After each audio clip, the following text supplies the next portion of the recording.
So I'm going to be a bit busy over the next few days. I'm going to my granny tomorrow. She's had an eye exam, an eye operation, and they've advised her to have a sort of carer for 24 hours after. So I'm going to go to the hospital, then go in a taxi back to hers, and then she might have another checkup tomorrow. So come back, and then I'll come back home. And then on Saturday at midnight, because it's a 4 hour coach journey to Gatwick, and I would rather do it while I'm fast asleep. So the plan is to get a coach at midnight and then fall asleep, which does mean that I'm going to have an awkward walk at 4 in the morning. But anyway, I'll be fine. And Hawley's a safe, I think Hawley's a safe area. It's not like Birmingham. And then so I'm going to be, because my cousin who's from Australia, I'm seeing them again on the Monday and Tuesday, and then I'm coming back. And then so I'm coming back the Tuesday night, and then again I'm leaving on Friday to go down to London to make the most of my Merlin pass. It wasn't valid in August, but it's valid in September. So I'm going to be, and I want to go to the Tommy Robinson parade thing. And yes, so I'm going to be busy over the next few weeks. I don't know why, but I was absolutely exhausted over the last 3 days, and I need to get some more fish biscuits. I do have enough. I probably have enough actually for until Tuesday, for my granny's one night, but I don't know. I mean, I might not even. I might not, I might put one in. I need to get some more basically, but I was really I couldn't get up. I couldn't get up, and it was raining, which was a less incentive. But yeah, I think with the PIP thing, I might be able to get free bus fare. I don't know if I'll be able to get free bus fare or if it's just reduced bus fare. But there's a number that I have to call to find out, which would be interesting, because that would change quite a lot of things, having a free bus pass. Because I cycle a lot of places, but most of the time, like, my health is really bad, that the idea of cycling there and back, I could cycle there, like to a park, like Sutton Coldfield or something, but the idea of cycling there just to sit on the ground for half an hour or an hour or a few hours and then come back, I feel like I don't have the energy for that. But yeah, I don't know, but I feel like now that I have received PIP, I feel like quite a lot of things are different, because I'm wondering if I should. I now have the money to go on holiday, which I don't want to go right now because it's quite warm in England, but I know it starts getting cold at about end of October or something, so I'm thinking of booking a bunch of holidays, but I don't want to do that because I'm pretty sure that I'm hoping that the rapture is the rapture where people come and talk to me and then take me to somewhere that's nice, and the world is told about me, and I'm hoping that's going to happen. But I've been waiting 12 years for this, and I'm not seeing any signs that it is going to happen. So I don't want to book anything, because I feel like if it's going to happen, it will probably happen during the Feast of Trumpets maybe this year. So I'll wait until that has happened, and then and if nothing happens, then I will be booking a bunch of holidays. I don't know where I'd be going, but I definitely need to get out of England, because I feel like England's falling apart, and if I go to other places, I just want to see how it's going, because I'm looking at stuff online about how England is falling apart because of the mass migration, but I'm wondering if it's worse in other countries. I mean, it would be worse in other countries, because if the problem is coming out of Islamic countries, then these other places in Europe are actually closer to these Islamic countries. Plus, it would be very easy once you've got into Europe. It would be quite easy to travel around Europe, because it's all like together. I have always known that there is a big problem with Islam and Islamic people, but I never thought that I would really get support by saying things like this, and I knew that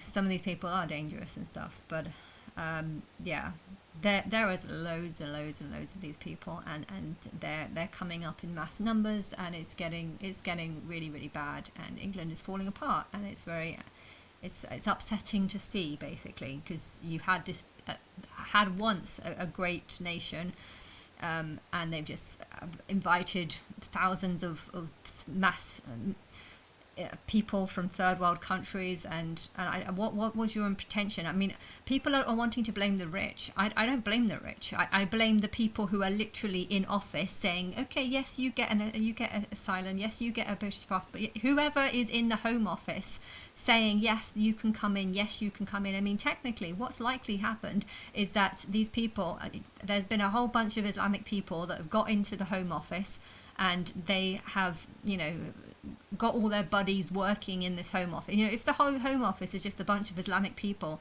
and the reason why Brexit, I voted for Brexit because I saw that there was a huge amount of Islamic people growing in there, and I didn't want to have associations because I thought maybe the problem was that Europe was not wanting them, hence forcing them into England, or maybe they were forcing us to have them because they were saying, well, all these other countries are taking them on, so you've got to, I thought they were guilting us into taking more and more on. But now I don't think that's the case. I think it's an inner job now. I believe that it's not the rich who are doing it, because why would the rich want to destroy their own country? Why would the rich want the government in place that is going to charge huge amounts of taxes on them so they are forced out? But once they're forced out, they no longer care about the country because that it's no longer their country any longer. So the government has forced the rich out, and I don't know, a bunch of Islamic people have got hold of the Home Office, and they've just started inviting lots and lots of Islamic people in.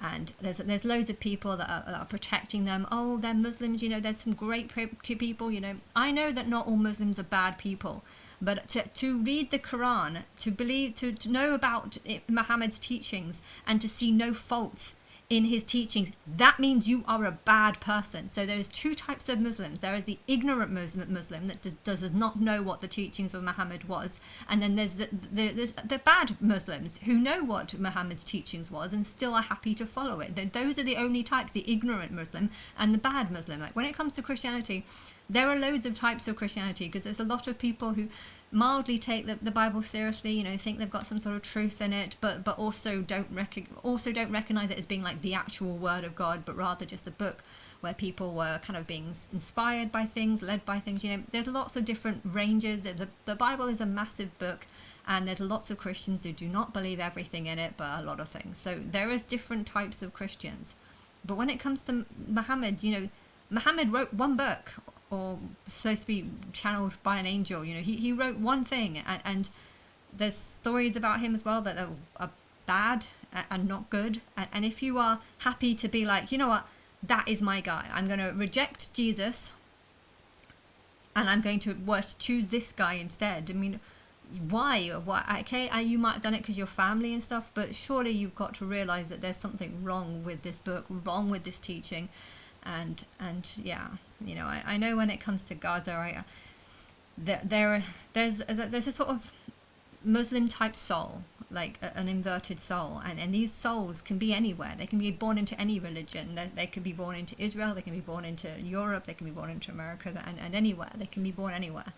And then there's a sort of evolved soul that can pick up on truth, that doesn't want to worship lies, that has more understanding. And these people can be born into anywhere, including into Muslim families. I feel like if they are born into Muslim families, they're born into Muslim families to sort of wake up and recognize the truth in it, and then speak up against Muslims. So you get good and bad and good, and that's how it is. And in every country there is good and bad people, but Islam is a religion that is designed to draw in people who think Muhammad is good, and if you learn anything about him, you would know that he's not good. So however bad Christians are, there are going to be worse people in this religion because there are worse teachings in this religion.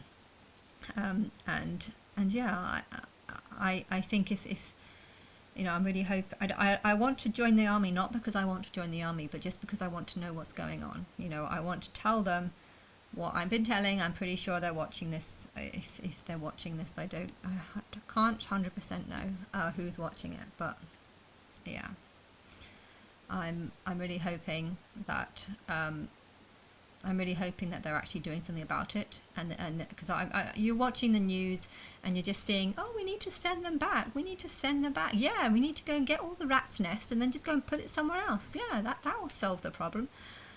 No, it won't. It won't solve the problem, and I'm hoping that they're only just saying this because they don't want to tell the Muslims what's going on.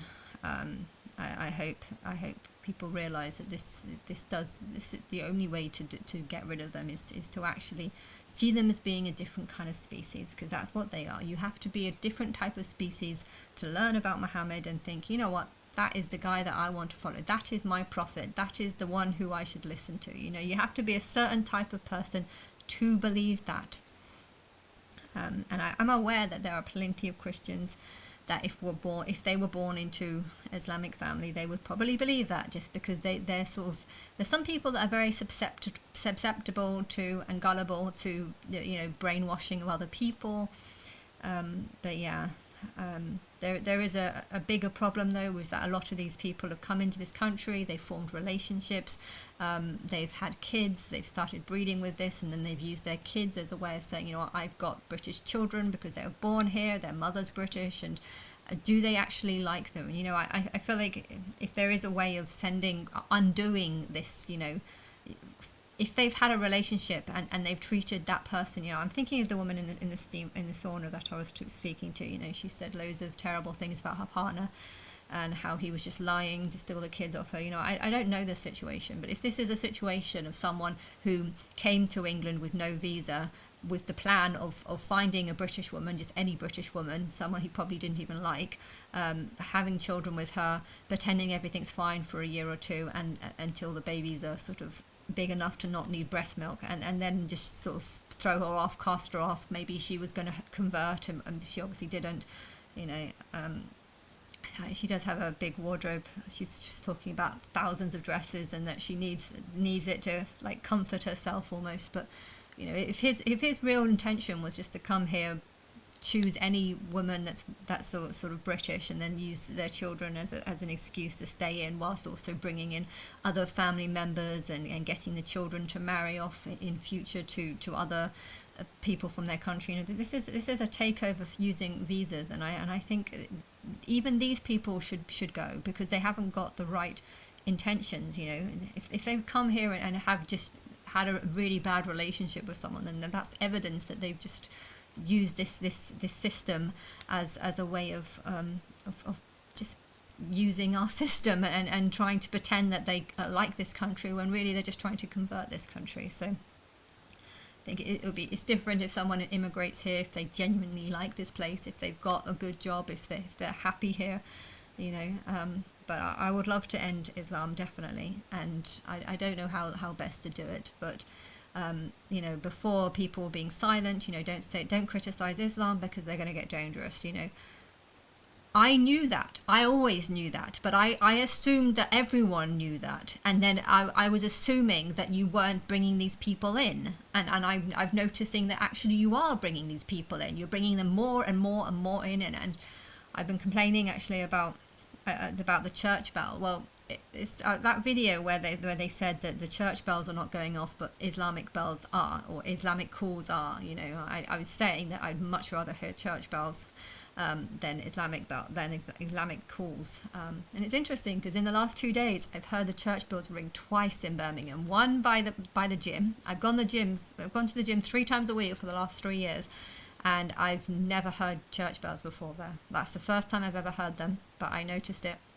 as I was coming in about 4 o'clock, and yeah, I didn't even know there was a church there. So I mean, maybe it's gone off and I just never heard it before, or maybe it's gone off for the first time because people in the Birmingham Council are aware that, okay, I don't like church bells, but when it comes to this Islamic takeover that's happening, you know, I'd much rather hear church bells than the Islamic takeover. And if hearing church bells is going to scare off Muslims so that they know that they're in a Christian country, then good.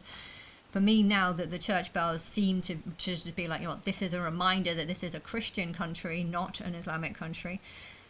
So because of that, I'm now in favour of Christian bells, even though it does remind me of me needing to lock myself in a bathroom, because that's what I used to do between the age of 6 and 12. Anyway, I heard them at the other one, the main one. That one went on for quite a long time because I was cycling past there at 8 o'clock. It went on for quite a long time, but anyway.